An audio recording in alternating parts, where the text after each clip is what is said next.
Bangunlah kecantikan dari dalam, kemudian dari luar. Inside out, bukan just inside. Karena cantik dalam saja nggak cukup jika di luar atau perangai tak mencerminkan dalam. Betul? Produk yang ngangenin tanpa bentuk atau kemasan yang menarik, tak akan menarik orang untuk mencoba. Bukankah terbukti bahwa kita mau mencoba sesuatu yang baru karena melihat luarnya yang cantik dahulu? Produk ya, bukan wanita. Nah, luar itu bisa bentuk atau tampilan produk, atau kemasan jika dijajakan dalam kondisi terbungkus. Bisa juga atmosfer, jika produknya di dalam kafe atau outlet. Bisa juga keduanya. Intinya, first impression, apa yang membuat orang pertama kali melihat dan memutuskan untuk mencoba. Khusus bagi produk yang dijajakan telanjang tanpa bungkus, tentu hierarki bentuk atau tampilan lebih utama dibanding rasa yang ngangenin. Kenapa begitu? Bagaimana mau kangen? Nyicip aja kagak mau, karena nggak menarik bentuknya. Ingat, formula ini memiliki hierarki atau urutan yang harus dipenuhi. Kemasan yang cantik membuat konsumen tertarik untuk mencoba. Tapi jika rasa tak ngangenin, maka konsumen nggak akan mencoba lagi. Kata rasa tak hanya untuk makanan, tapi produk atau jasa lainnya yang berarti value atau benefit yang mereka dapatkan. Yuk langsung praktek. Sama-sama produk nastar. Mana dari 6 bentuk ini yang akan pertama Anda ambil? Anda bisa menggunakan Facebook, Twitter, Instagram, Pad untuk mendapatkan hasil survei kemasan di atas. Masih dengan catatan yang sama, harus sesuai dengan target pasar Anda. Kue kering, tak melulu gitu-gitu aja bentuknya. Jika produk kue-kue kering barusan dibungkus kemasan-kemasan berikut ini, mana yang pertama kali Anda ambil? Uji kemasan yang terbaik adalah alami bagaimana Anda memasarkan. Jika pemasaran Anda offline, misalnya di estalase, ya titip di estalase. Coba deh, dan Anda akan takjub. Produk yang sama dengan kemasan yang berbeda akan menghasilkan omset yang berbeda. Lihat kemasan-kemasan berikut ini. Beberapa mengajak kita berpikir, apa sih produknya? Bagaimana untuk bisnis rumah makan, kafe, toko, atau kaos? Tentu kemasannya bukan mangkok atau piringnya, melainkan apa yang tampak pertama dari luar.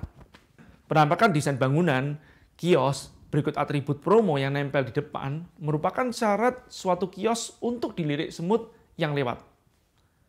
Mungkin Anda pernah membuka rumah makan, kemudian melakukan berbagai macam promosi, namun tetap nggak laris.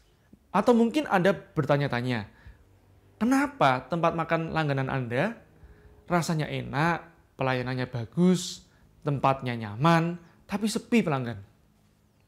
Yuk kita amati, fenomena apa yang menyebabkan calon pelanggan baru memutuskan untuk makan di suatu tempat. Untuk itu mari kita berandai Anda sedang berada di suatu daerah yang asing, dalam kondisi lapar dan mencari makan. Hingga di suatu jalan yang Anda lewati, terdapat sederetan rumah makan yang hampir semua melakukan promo standar, seperti diskon 20 hingga 50%, paket hemat, buy one get two. Seandainya di sana ada satu cabang rumah makan langganan Anda, mana yang Anda pilih? Langganan Anda atau yang diskon, yang tidak Anda kenal? Mayoritas akan memilih rumah makan langganan, meski tidak promo. Kenapa? Karena jarang orang berspekulasi mencoba makanan berat. Jadi, senjata promosi di bisnis rumah makan akan berbeda dengan bisnis fashion, camilan, atau lainnya. Bagaimana jika kasusnya tak ada rumah makan langganan Anda? Apa saja yang membuat Anda memutuskan untuk memilih dan mencoba? Jika ada satu merek yang direkomendasikan oleh kawan Anda yang lidahnya Anda percaya, saya yakin itu adalah pilihan kedua Anda. Saya ulang lagi, yang lidahnya Anda percaya. Bukan yang hanya punya dua selera, enak dan enak banget. Jika kedua kondisi di atas tak terpenuhi, tapi ada nama yang sering Anda lihat atau dengar, misalnya ayam goreng jongkok, maka kebanyakan orang akan memilih merek tersebut dibandingkan lainnya. Karena familiar, meski nggak diskon. Jika ketiga hal tadi tak terpenuhi juga, tapi sederet rumah makan yang Anda lewati, ada tempat yang paling terlihat ramai. Nah, tergoda kan? Kenapa? Karena asumsi kita terhadap tempat yang ramai adalah laris dan enak.